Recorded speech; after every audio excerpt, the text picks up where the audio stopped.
Hey everyone, welcome back to the channel. I am Sean Keenan, and before we start the video today, I wanted to say thank you.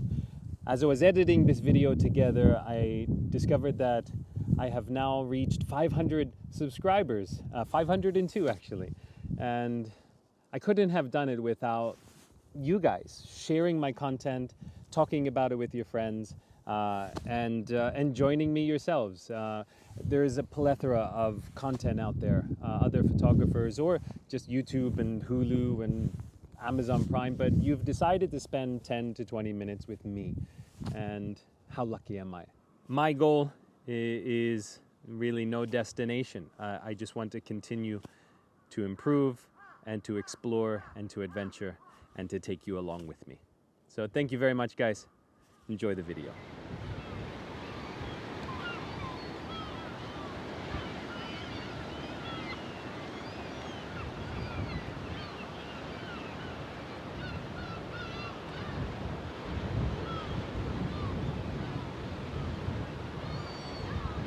I was on my way down to the coast to a place called Shakutan, the Kamui Peninsula, the Cape.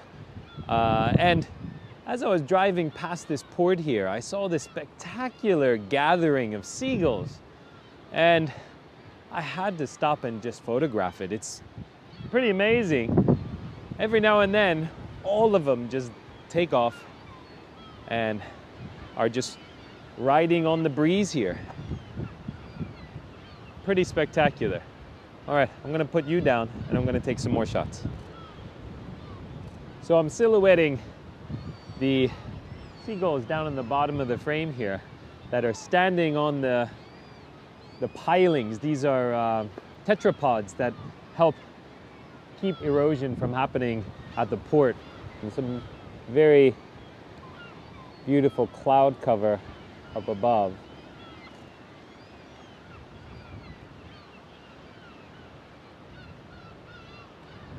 There's one tetrapod that is creating a nice V shape, and that V shape is center of my frame, and there's a bird at either peak of the V and then in the center valley of that V, and I think that creates a nice draw for the eye.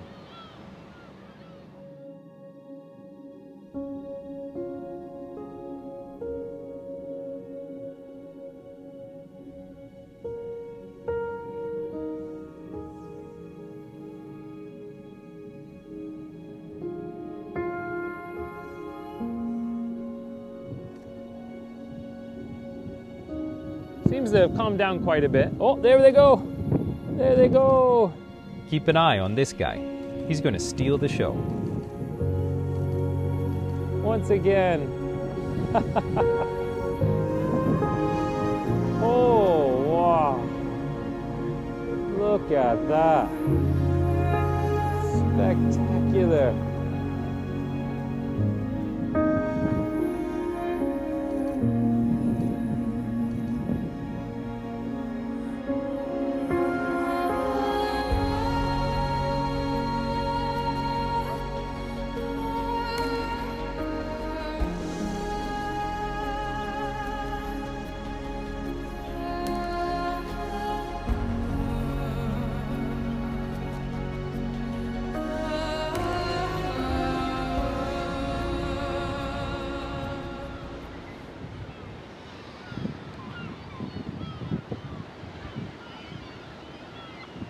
You may have already seen that there was a large sea stack just to the left of the previous shot.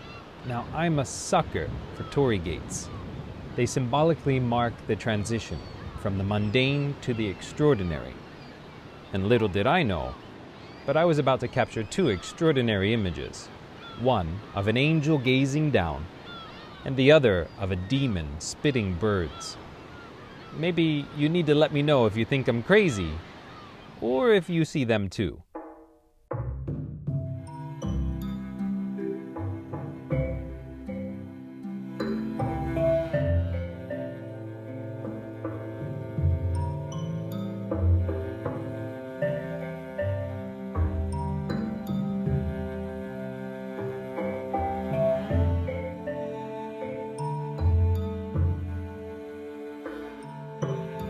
On my drive down here, I was thinking a lot about AI and how, on YouTube especially, there's so much chatter about how AI is going to be destroying photography. So it's definitely going to have an impact. And maybe similarly how photography had an impact on the art of painting. Maybe similarly how digital photography had an impact on film photography, or digital editing software had an impact on the darkroom. It's going to impact it. I think it's going to impact landscape photography, nature photography, far less than it would, for example, product photography or commercial photography. Because this, you're not going to find in an AI-generated software. This is an experience. This is a surprise. I did not expect to see this today, and yet here I am, presenting it to you. And is there a market for this? Yeah, damn right, I think there is. And I think that photography like this, there's always going to be a market. And people long for that authenticity, that real-world adventure and experience. I continued onto the Cape, and I was really looking forward to exploring and photographing the rugged hills rolling into the sea at sunset. No! But not today. It's closed. My location's closed. I didn't know there was an opening or closing time for this location. No! Okay, I'm just gonna go down the coast and see what I can find. I turned around and I continued on an adventure. That really is at the core of landscape photography for me. Exploration, adventure, spontaneity, and discovery. It's a deeper connection. It's an inner journey as much as an outer one. And even if I could prompt AI to make one of the images I took today, it's missing essential ingredients, particularly me in nature. I want to experience the world and be wowed by it in raw 4D. Don't you?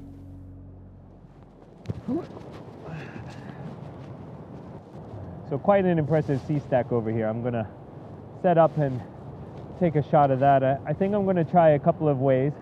I'm gonna have a very tight crop, 1 by 1. And then I might open it up a little bit wider and go for maybe a 16 by 9. I might also do a couple of long exposures. I'm going to use some filters and see if I can smooth out some of this base here. Maybe also something of note is the cliffs up here.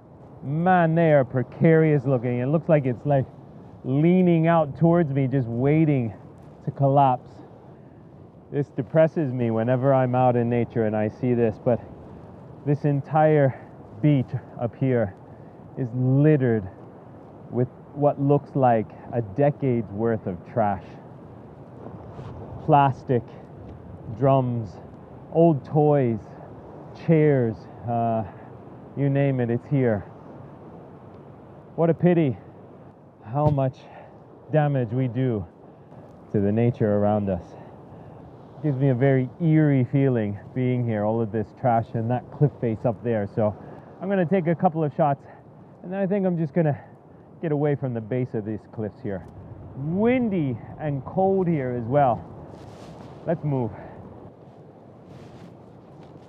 I'm in the evaluation stage here, and what that means is I have a composition, and I'm really interested at the moment how much texture is in this rock. Now, there's a thin layer of snow all over the one side of it. There's birds flying around it, and I'm evaluating how much of the foreground. Konnichiwa. Just then, a curious fisherman walked up and started a really nice conversation, actually. He told me the sea stack's name was Takoiwa, or Octopus Rock. I thought it looked a little bit like something different, but again, maybe my imagination is a little too active today. Anyway, he recommended a place a little bit further down the coast, and I got back to work. Except I lost whatever it was I was talking about, so here's the image that I took.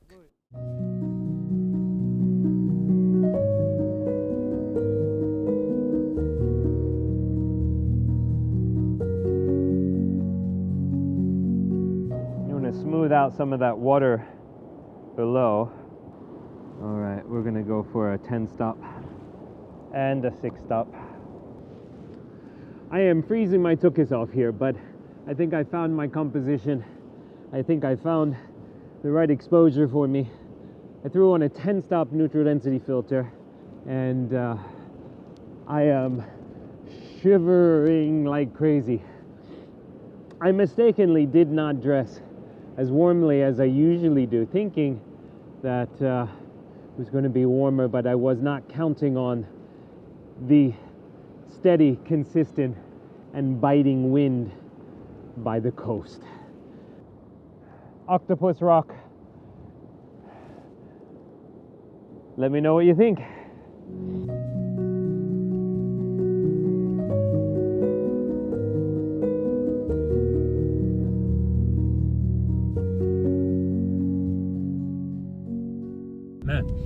Well, here I am back in the car, warming up slowly.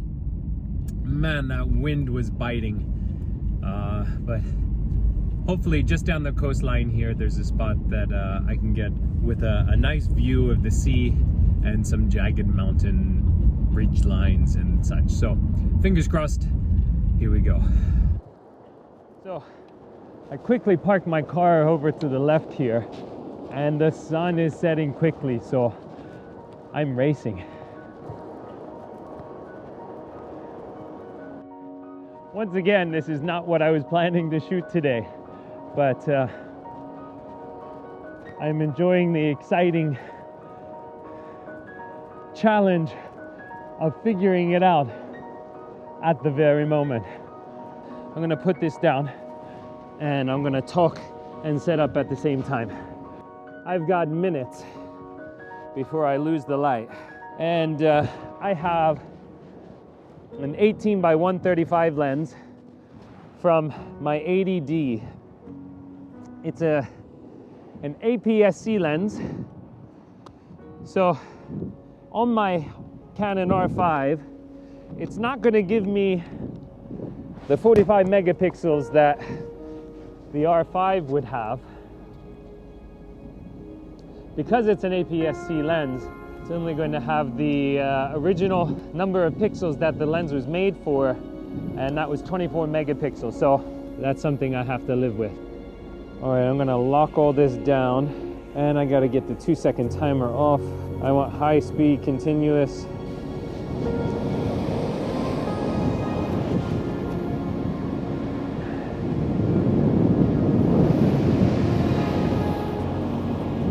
Nice, nice. Come on, big one, baby.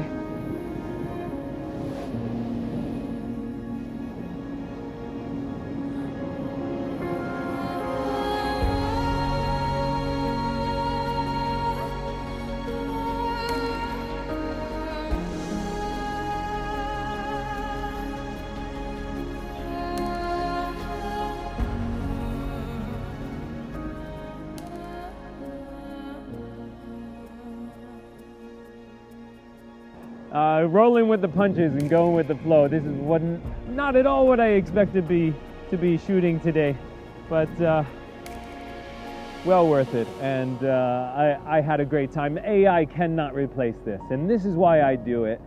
Not for just creating beautiful images, it's for having this experience, for being out, exploring, adventuring, trying new things, and AI can never replace something like this. Thanks everyone. Don't forget to hit like, subscribe, and share, and I'll see you next time. Hopefully warmer than I am today.